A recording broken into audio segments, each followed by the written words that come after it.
Good evening to you and welcome to The Breakdown. I'm Heather Holden. And I'm Kevin Ogle. And I'm Evan Molinar. And we are on the air at 6:30, as we just showed you for The Breakdown. We're glad you're here. We are tracking the weather. There is a chance that we might have to pitch over to Mike Morgan and team. They're tracking all of it. Aaron Brackett's going to join us as well to talk about the weather. But first, we want to get to some of your stories of the day. And Kevin, I know you felt the pain of kids in college. I'm currently feeling it. Yes, as a mother of a child in college. And today we found out that at several Oklahoma universities, the cost of tuition and fees will be going up. So 16 different universities had asked for fee and tuition increases.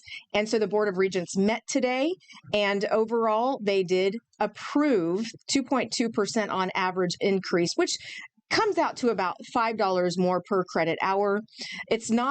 We don't have the specifics of what they approved, Kevin, but we do know that OU was asking for 5% increase for its law program. The law school. Yes, and also 3% increase for students at the Norman campus there. So at OSU, well, after 6 years, actually, of keeping tuition flat, OSU is asking for a nearly 5% increase there now. So 5 years of no increase, but now they're saying we need about 5%.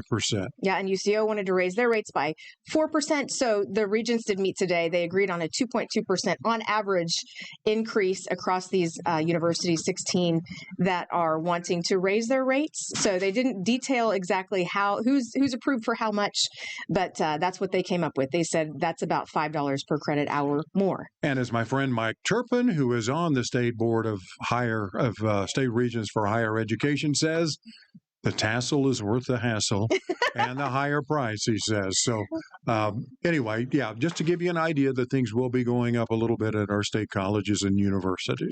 Yes. So cha-ching for parents like me. But that's okay. The tassel's worth the hassle. There you go.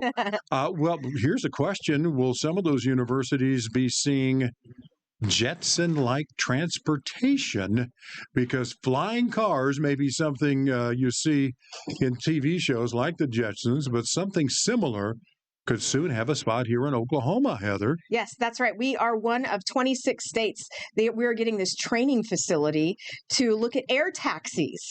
I mean, that's super cool.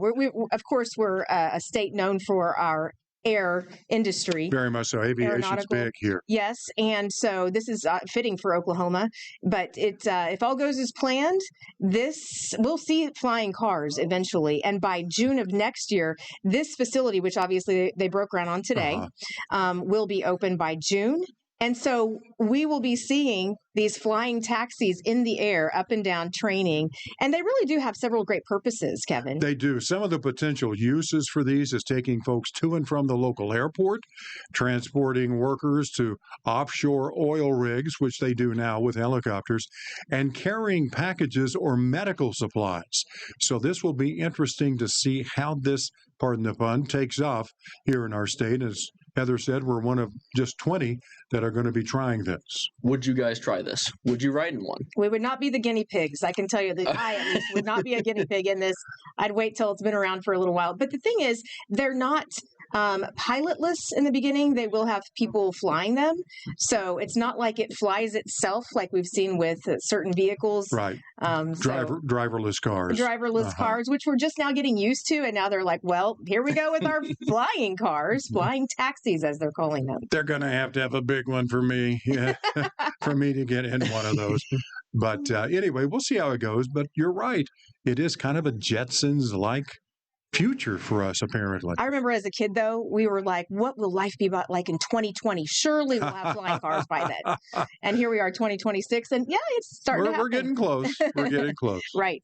Okay, 3 more sports superstars have added their name to the list for Oklahoma City's new soccer club. They're investors now. So we've always known that Russell Westbrook was one of the big investors. But now Echo Investment Capital, they have announced that former OU Heisman winning quarterback Baker Mayfield, of course, Thunderstar, Jalen Williams. We're talking about J-Dub, not J-Will. There he is in the middle. And then also gold medalist Sydney McLaughlin-Levrone. They've all made investments in the soccer club, in this MAPS for multi-purpose stadium that we've been covering for months now. Absolutely. And Hero Zero, we call him that because zero is the number that Russell Westbrook wore when he was in Oklahoma City for so long and was so awesome, has always been really invested in Oklahoma City. He says, this is where I grew up as a basketball player. These people helped raise me here. So anyway, that's glad to see him. They are joining other athletes, such as former Thunder player Russell and MLS star Josie Altidore and former Sooner and NFL star Nick Benito. So a lot of former athletes getting involved. The stadium broke ground earlier this month, is set to open in 2028. Which is going to be such a busy year for us. We're also getting the new Thunder Arena. We're also participating in the LA 28 Olympics. Wow, what a year 2028 will be. Well, no kidding, my friend. Yes. Yeah. All right. Have you seen it? Yes. Have you seen it? The big boot at the, what they call the Cowboy. There's one of the Cowboys right there. They were styling boots that look like the big old boot on Route 66. And there it is. Yeah. Yes. It's a 6-ton aluminum structure funded by MAPS 4.